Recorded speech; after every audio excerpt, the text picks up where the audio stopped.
आपका नमस्कार, आपका स्वागत है मेरे YouTube channel the Mohan Rao Murthy show पर। और आज की कड़ी है राजयोग। राजयोग की इस कड़ी में मैं एक ऐसे राजयोगी के बारे में आपसे बातें करना चाहता हूँ। ये राजयोगी आज के ज़माने में अगर राजयोग की बात करें तो राजयोग राजनीति से आती है। और राजनीति में अगर आप किसी पार्टी में शामिल होते हैं तो सबसे पहले आपको वहाँ कई दिनों तक झंडा उठाकर नारेबाजी करनी होती है। और किसी भी पार्टी की शुरुआत यहीं से होती है। उसके बाद सैने सैने आदमी पार्टी के पदों पर पहुंचता है और पार्टी की नजर उस व्यक्ति पर होती है।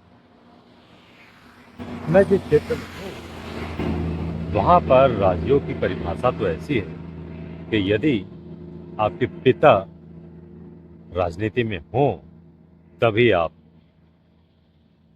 राजयोगी बनने की पात्रता रखते हैं।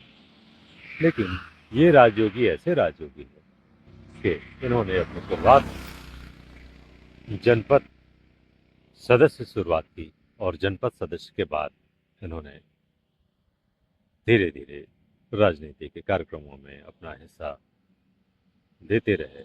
अप, अपनी क्षमतानुसार राजनीतिक पार्टी के कार्यक्रम में सक्रियता बनाई रखी। और एक बात तो आपको बताना भूल ही गया, इस राजयोगी का जो है व्यवसाय कृषि पर आधारित है।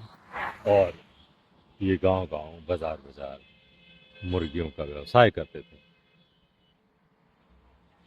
कई लोग जब इनको टिकट की घोषणा हुई तब सभी लोग यही कहने लगे, जो लोग इस प्रतिस्पर्धा में थे, टिकट के दौर में थे, सभी लोग यही कहने लगे कि अब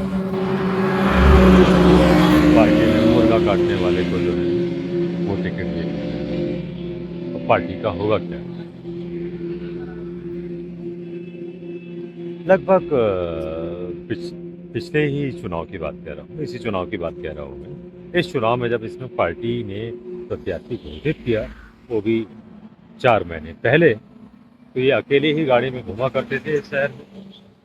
और पूरे विधानसभा में कार्यकर्ता था ही नहीं, और जो थे वो भी आधे मन से थे। संगठन ने जब अपनी छड़ी चलाई तो सब लोग काम करना शुरू किए। लेकिन फिर भी इस राजनेता को लगता था कि मैं जीत पाऊंगा या नहीं जीत पाऊंगा। अपनी माँ अपनी माँ से अपनी पीड़ा व्यक्त की और माँ ने कहा कि बेटा, तुम 16 आना ये चुनाव जीतोगे। और आप मानेंगे, जब चुनाव परिणाम आया तो ये राजनेता केवल 16 वोटों से विजय प्राप्त किए और आज राजयोगी हैं। एक बात तो तय है कि राजयोग के लिए माँ का भी आशीर्वाद जरूरी होता है। और कहने की तो बात ही नहीं है। माँ ने कहा 16 आना जीतेगा बेटा, और 16 वोटों से उनकी विजय हुई। राजयोग की ये कहानी आपको कैसी लगी? बिल्कुल कमेंट्स बॉक्स पर लिखिएगा जरूर। हाँ, मैं जहाँ पर हूँ, यहाँ से लगभग कांकेर 8-10 किलोमीटर दूर है। अब बताइएगा, बूझिए उस राजयोगी का नाम।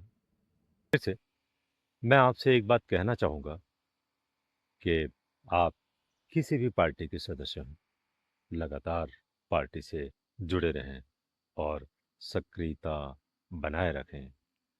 पार्टी के आदर्शों के प्रति आशा और विश्वास बनाए रखें। मुझे पूरा यकीन है राजयोग आपको मिलेगा जरूर। नमस्कार।